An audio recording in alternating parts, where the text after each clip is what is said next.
નમસ્કાર દર્શક મિત્રો, ધ લોકસત્તા શોમાં આપનું સ્વાગત છે। મધ્ય પૂર્વના મહત્વના દેશ તથા ઇઝરાયલ અને ઇરાકની વચ્ચે આવેલા આ દેશમાં વિદ્રોહીઓએ હાહાકાર મચાવ્યો છે, જેના કારણે ભારત સરકાર પણ એલર્ટ થઈ છે।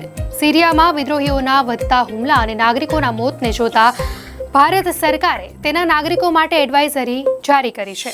આ એડવાઇઝરીમાં ભારતીય નાગરિકોને આગામી સૂચના સુધી સિરિયાની મુસાફરી ટાળવાની સલાહ આપી છે। એડવાઇઝરીમાં કહેવામાં આવ્યું છે કે તમામ ભારતીયોએ નવી માહિતી ન આવે ત્યાં સુધી તેમની સિરિયાની યાત્રા સંપૂર્ણપણે મુલતવી રાખવી જોઈએ।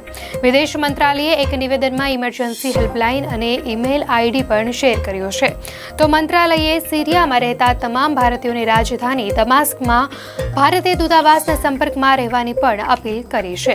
વિદેશ મંત્રાલયે ભારતીય નાગરિકોને સલાહ આપી છે કે જેઓ પરત ફરી શકે છે તેઓને જલ્દી ઉપલબ્ધ ફ્લાઇટ્સ દ્વારા પરત આવવાની સલાહ આપવામાં આવે છે અને અન્ય લોકોને તેમની સલામતી અંગે અત્યંત સાવધાની રાખવા અને તમારી પ્રવૃત્તિઓને ઓછામાં ઓછી મર્યાદિત કરવા વિનંતી કરવામાં આવી છે।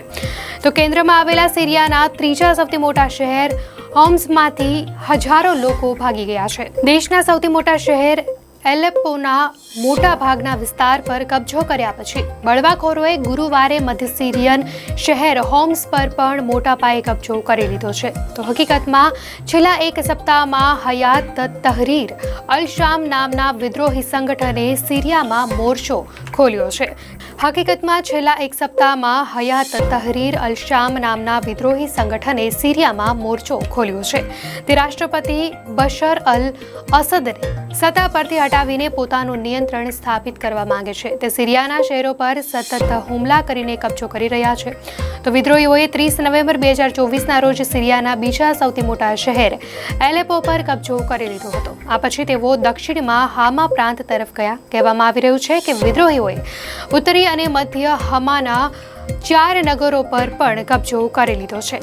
આ બળવાખોરો તેમના મિશનને પૂર્ણ કરવા માટે સામાન્ય લોકોની હત્યા પણ કરી રહ્યા છે। તેમના પ્રારંભિક હુમલામાં જ બળવાખોરોએ એક મોટો નરસંહાર કર્યો અને એક જ હુમલામાં 300 લોકોના જીવ ગયા।